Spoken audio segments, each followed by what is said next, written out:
Semuanya, di video kali ini kita akan membahas materi mapel komputer dan jaringan dasar KD 3.2 dan 4.2.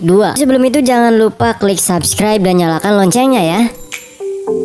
Oke, komponen pertama yang kita bahas di sini yaitu adalah prosesor. Merupakan sebuah IC yang mengontrol seluruh jalannya sebuah sistem komputer. Prosesor atau CPU atau sebagian orang lagi menyebutnya prosi bisa dibilang sebagai otak pada sebuah komputer karena bertugas melakukan perhitungan maupun memerintah program yang akan dijalankan oleh komputer. Proses inputan data menjadi keluaran berupa output merupakan fungsi dasarnya. Prosesor ini nanti penempatannya akan diletakkan di motherboard.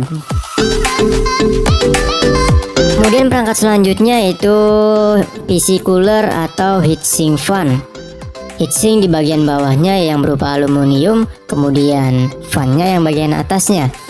Heatsink merupakan perangkat komputer yang berfungsi mengurangi panas yang dihasilkan oleh komputer, atau lebih tepatnya lagi nanti penempatannya dipasang di atas CPU atau prosesor tadi. Kemudian juga biasanya diberikan gel atau pasta agar si heatsink ini bisa menempel dengan baik dan membantu mengurangi panas prosesor juga. Oke, next ada motherboard atau papan sirkuit yang berfungsi sebagai tempat komponen-komponen seperti prosesor, kemudian nanti ada hard disk, ada RAM dan lain sebagainya.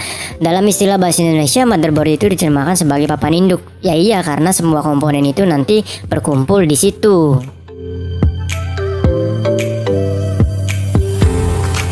Selanjutnya ada RAM atau Random Access Memory, merupakan perangkat keras yang berfungsi menyimpan data maupun instruksi yang dilakukan oleh prosesor.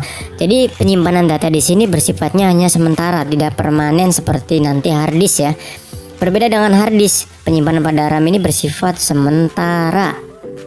Ketika komputer dimatikan, data maupun instruksi yang disimpan oleh RAM akan hilang atau dikosongkan kecuali komputer tersebut dalam mode hibernate atau sleep lah.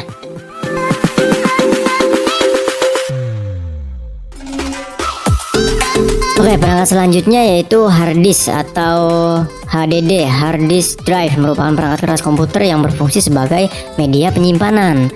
Dalam perangkat hard disk itu terdapat sebuah piringan yang berputar menampung data-data secara magnetis. Berbeda dengan RAM tadi yang menyimpan data atau instruksi sementara, hard disk ini akan menyimpan data seperti musik, dokumen, gambar, video, dan lain-lain secara permanen kecuali dihapus oleh si pengguna tersebut.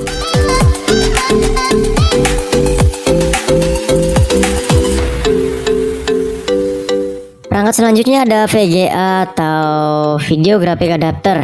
Adalah sebuah perangkat keras yang berfungsi mengolah data grafik yang akan ditampilkan oleh monitor. Jadi istilah gampangnya yaitu si CPU ini memproses perintah kemudian tampilkannya itu di monitor.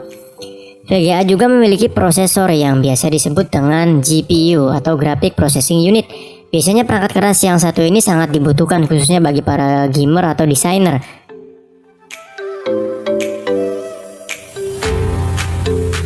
Perangkat selanjutnya yaitu LAN card. Perangkat ini berfungsi untuk menghubungkan komputer ke jaringan. LAN card ini biasanya ada yang berupa wireless atau wire, yaitu dengan menghubungkan port RJ45. Tanpa LAN card, komputer kita tidak akan bisa terhubung ke jaringan. Seperti itu simpelnya.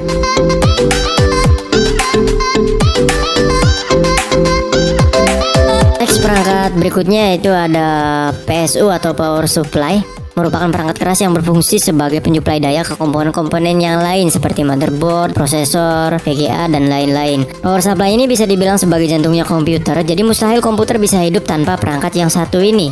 Jadi jika komputer tidak bisa menyala sama sekali, yang patut dicurigai pertama kali adalah perangkat yang satu ini.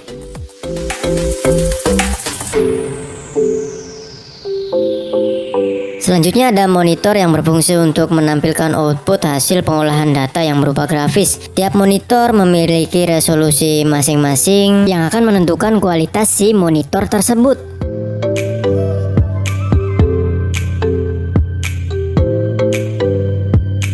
Selanjutnya yaitu mouse, termasuk ke dalam perangkat input, berfungsi untuk menggerakkan kursor atau menunjuk aplikasi yang ingin dijalankan. Perangkat ini dinamakan mouse atau tikus karena mungkin bentuknya mirip seperti tikus kali ya.